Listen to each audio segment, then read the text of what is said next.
Hi, Kieran. My name is Michael. You probably heard about me from a lot from Hilda. I'm doing this recording to give you an overview of what Nuco Medical Centre is all about.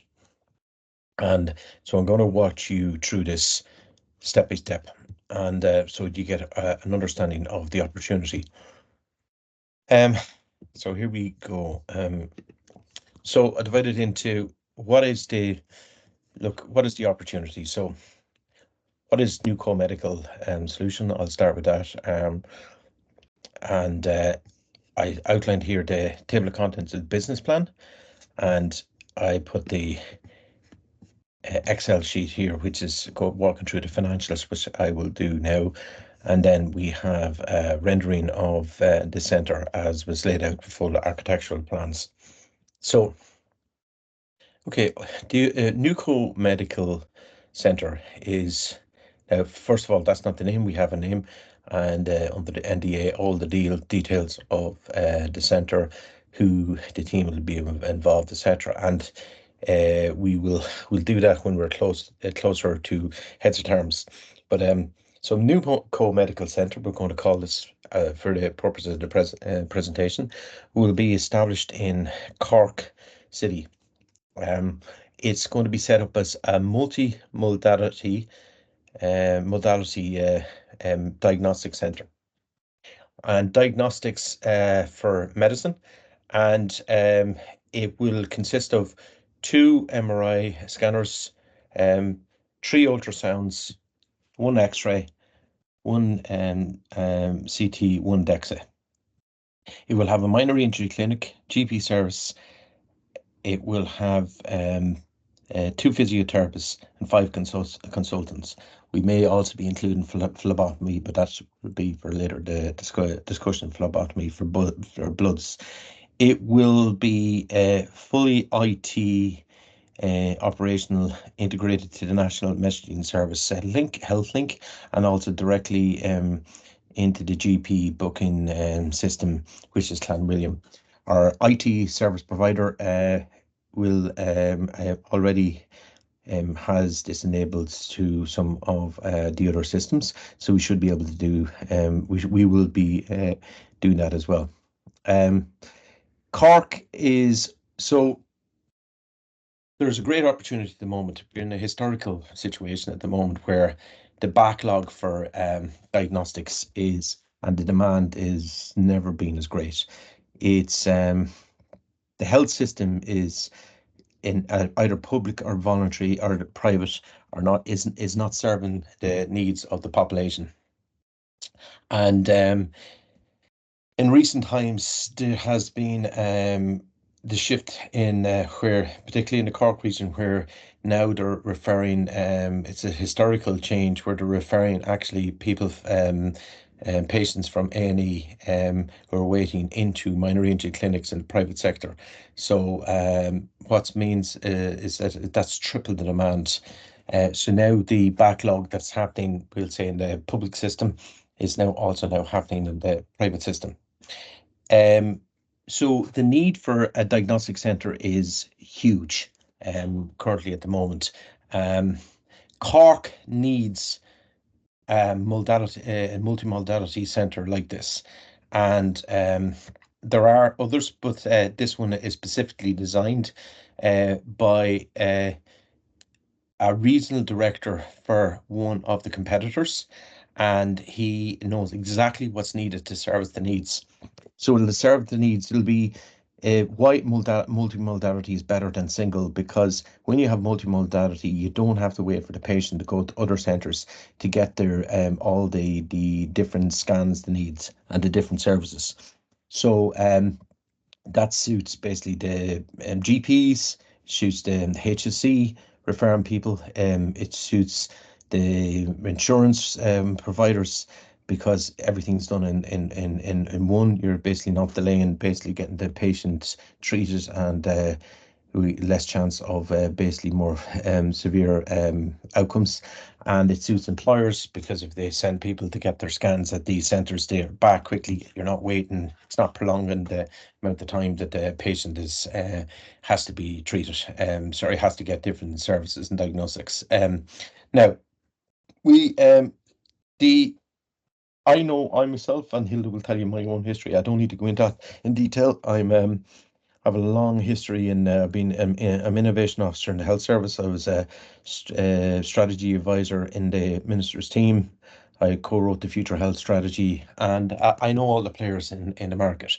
I've direct knowledge of what is needed in this, and you can see it all the research in the document and all the players. So the people, the team, we've the top team in the country ready to jump on board. At least 50% of them, and these are the pick from the whole region ready to jump onto this centre. Well, why would the regional director not want to jump on board? Well, he doesn't particularly like the CEO, and Hilda will tell you all about that history of her own dealing with CEOs, and and does not like the particular, you will say, competitor, and would like to take a lead coming in with us in a new centre. Plus, we have the CEO and all the clinical team ready to go. Top radiographers, radiologists, ready to go, right? So that's a huge requirement. We also have this historical shift in terms of the not only just the existing waiting list that it's 2 years plus looking for in the public system, 3 months plus in the private system, can't get GPs, can't get access to anything. There's a huge need. Well, this will happen. We'll say this will work the way it is at the moment. Straight away. It's very lucrative. It shows a very lucrative opportunity, right? So now let me just say in the business plan, what you've been sent here is, the business plan, and you will get a full 3D walkthrough of the center as it's going to be set up. The center will be 2,500 square meters, and as I said, it'll be minor injury clinic, GP service, 2 physiotherapists and 5 consultants. Now that can be expanded into wider primary care services. Part of this is, while we charge a certain amount of rent to those practitioners, we could expand into primary care centre where we actually take a share and actually employ the GPs, whatever, the physios and etc. And actually that could be a whole expanded service, and outline that in the business plan, and we can end it up with, we'll say, pharmacy, etc. But right now it's focused, and all the money is focused on diagnostics. However, but we will have the minor injury clinic because that's part of getting your service, and having the even though they're in as renting of the service, they become core part of our service, right? So in the business plan, I outlined the executive company, the whole service. I've outlined the whole business, and then I outlined the location and service next. So one of the key, basically, things that we have is a partnership with Trinity Medical School. This will be the first private clinic in the history to actually have a university status. So all the major groups, hospital groups, they call themselves University College Cork, University College Limerick. They have those names. So we will be University Medical Centre, and it'll be with Trinity. Trinity is the first time that this will happen. So Trinity trained. So my colleague, Professor Colin Doherty, is head of the school.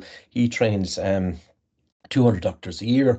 So in the last 10 years, you trained 2,000 doctors in Ireland and abroad. So this will be a major, basically, branding for basically referrals.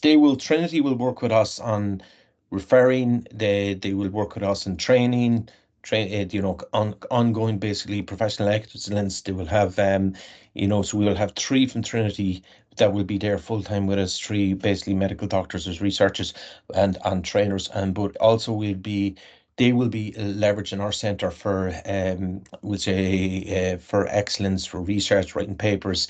It'll be a teaching centre essentially, and that's a major plus for attracting top world-class talent. And so that's actually a major plus for us. I outlined then the market analysis and competition, talk about the competition. While there's a number of players like Affidio, Medical Alliance, Mobile Diagnostics and others, and then you have the VHI who also provide some centres, it's still completely underserved. You have Leia, etc. Irish Life, for example, they look to they look to for some of the competitors to take the whole booking and they book it out, and it's a guaranteed perspective. Now, guaranteed based in terms of your booking. So the centre will be made up of. We decided to do a kind of a three-way split between, uh, uh, we'll say, insurance, HSE, public, and cash. Any one of those we could decide to be completely booked out if we decide to do that. In fact, we did a survey with iReach and National Survey, and out of 1,000 representative sample that represented 1 million of the adult population, 70% said they would pay for cash for this service, which means that we could operate completely as cash. Now, if we were operating the cash, it would double the figures that are here. Instead of we talking about 60 million a year, it could be 25 million, 30 million. But what we've done is, well, it'd be 25 because 30% of what we have is cash already. But we thought the most prudent way is actually split it between insurance, 30%, a roughly three-way split between insurance, medical card, public patients, and cash pay payments to give us resilience. But the cash perspective is a huge opportunity. If we talk about the IT services, obviously I'm an IT expert, so that'll be fully taken care of. And part of the IT services we'll be putting in is a direct referral, and that will speed up the process and will AI assisted referral as well. And we'll have clinicians that will help help the patients. So we'll have GPs, clinicians where the AI doesn't is not able to work out the basically the what scan they need to have. In a lot of cases, routine scan, 70% of it, and that could be determined by an online basically referral system. The leadership team that I discussed, top leadership team in that country, you'll have here, plus as well some of the people who become on the board. Not to mention the top people in Trinity and on the board is just second to none, the leadership team.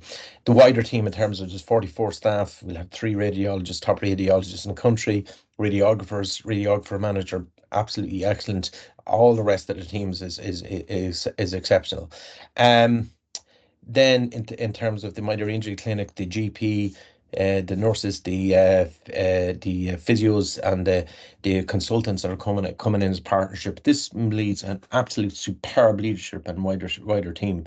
Then I talk about the financials, and let's actually jump to the financials right now. Okay, so starting with the end of mind, I start with the staff. You can explain, you can understand the different levels of staff that are near, which is a total of 50 staff, not excluding basically the GPs and the GPs for the minor injury clinic, the physios. These are the ones that are on their basically partnership. So 50 staff that we're actually paying, and you can see all the different staff that need to operate the centre, and that comes out to 4 million a year. Now the model figures, I went through the we'll say the 50%, sorry, 33% will be roughly at the I would say we'll say these will be the it's roughly divided, sorry, into regular, complex, and cash, right? And from the regular and complex, half of those will be we'll say insurance patients, and half of those will be, we'll say, from the public service. They're roughly coming around the same for the scans. There's more, so of that then about 50%, sorry, that's divided into 50% of the capacity comes from the regular, 20% of the complex. We could get more from that, and then the remaining 30% is from the cash paying clients. And that roughly, as you can see, it's you get more for the cash paying clients than you do, much more. So 310, for example, as a 125 for the than you do for the what do you call it? We'll say for if cash gets, you get a lot more if you're going cash. But we divided into this three different basically roughly three, and then we say between regular and complex is between 50 and 20, and then the total that gives you a total of 16 million net a year. And we will be at full capacity without a doubt, packed out. But even if you say take it down to 70%, as we say 11 million, we'll say coming in gross a year. So it's now the setup costs is so the total setup cost. So you do the full fit out of the building, including all the equipment and all that equipment that are needed. Sorry, the centres, the Faraday cages, and there's quench off pipes. So it's a very technical fit out. It's coming in at 7.5 million, and the all your equipment is coming in at 3.4. Now there's other things like the DEXA scanner on top of that as well, and then we the cert accreditation is 15,000 and 100,000 set up for accessories and assume consumables.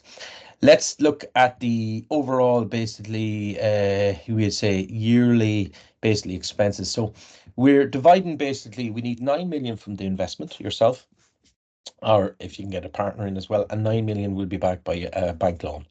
And the bank loan will be, we will say, over 10 years, and the repayment is 5.95% coming from Allied Irish Bank, for example, will be coming in at 1.29917. So maybe if you can get it at a cheaper loan, better still.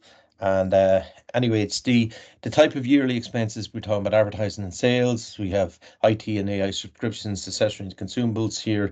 We'll have utility bills, insurance. I included staff cost there, and rent of 700,000 as well. These are the yearly costs. And we say additional buffer of 500,000 will comes to 7.89 million a year, so almost 8 million a year, 7.89 million. Now, at one on full capacity, we're still pricking in 16 million, so we'd have a profit at 8 million, 400,000 a year.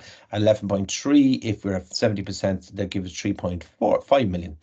So let's look at then the return to investment. So the first year, year one, the revenue will be zero. So it'll take us about 9 months if you think about everything planning, and by the time we get everything in place. So we give ourselves the first year, but it's from day one, we will have everything set up of 9 months. We're giving ourselves a year. So by the time we get everything in place. So setup costs, including, we'll say, the building and all the setup costs, come to about 12.15 million. So we've the drawdown from that is basically from the 18 million will leave us then for 5.8. Now that includes basically having your core team in place, the second core team. So it'll be 11. If you go back here, so it's the first year, we'll say that includes basically your setup costs plus your core team initially. You don't need all your staff in place in the first year, but that'll get you ready to go. And by year two, we're estimating that we'll take in a revenue 3.5 million. Our capital draw down, because we'll be making, so our expenses will be 7.8 million.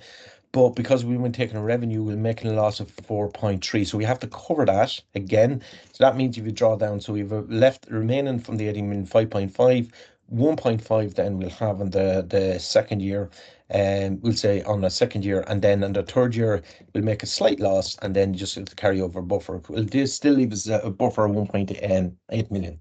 Now, we will, so in that case, right, from there's year one to year three, there's no return to investment. But year, say 4, we're now at 11 million. This is 70% capacity. So we start returning to the investor. So we'll do an accelerated return to the investor. If we make 3.5, well, that fully goes back to the investor, to yourself. And that means that you're going 39% return on the fourth year, 39% again on the fifth year, and 21% to get your full 9 million back. And then after that, you're getting back 16% year on year. Now, I didn't account for inflation in staff, etc., and materials, but because the scans have been going up relative to that, it's just we can assume that it's going to be the same relative to we'll increase our prices with the increase in say staff, whatever the expenses. Now, but we think that we know that we'll be able to achieve not just 70%, we'll be able to achieve the 16 million, right? That means that we'll say, and if that's the case, I think actually we'll be achieving the full we'll say 6 million in the first year. That means, in the second year, you could be looking at getting your money back on the second year. But I look at this in terms of, say, we estimate sales 5.5 on the second year after operation, 10 million third, then fourth year we'll say we'll be achieving that. So this actually be better than what's here. So 24% you'll be getting return on the third year, 76% in the 5th year, and then 37% year on year. So it's like, but because we see that on the 2nd year we get the full whack, we're able to give your money back and still make, and also we'll say because we're making a profit of 8.4, we'll be able to, like, you'll be able to get at the end of the 2nd year running, you're able to achieve your full money back, and then on 37% a year, which is basically you're on 3.369 million a year. So it's like putting in your money. It's like even adjusted, even though it's a loan, but you're becoming an equity partner, and you're getting your full money back as well. Like the investor valuation is well on top of that. Asset value is 23%, which we do a 7.7 times multiplier. So I think so as you can see, this is it's a major opportunity, and let's look at. I'll be sending you on a full, basically. I'll be sending you on this. This is the which is the walkthrough of the medical center. Be sending you that through. We'll say the full walkthrough. I don't know why it's not coming up now. Just let it roll. Okay. Okay, so we'll walk it through here. So what you'll be able to see is that using clean, clean clinical colors, blue and light blue and white. And you'll, with the full center, you'll see the walkthrough of all the different treatment rooms, radiology rooms. You'll see then our MRI rooms, how they're all actually laid out, etc. But I'll be sending that. I'll send it to full walkthrough later on tonight, and you will be able to get just an idea of the center. And because this is actually laid out according to the actual patient flow and patient pathway, exactly, that makes it absolutely streamlined, where we're it's fully compliant with what we need for patients and the full efficiency of the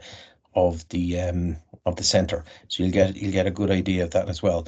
So thank you. Like, that is the end of the presentation. I hope you really like what you've seen, and I'd be delighted to meet up and have a dinner with you.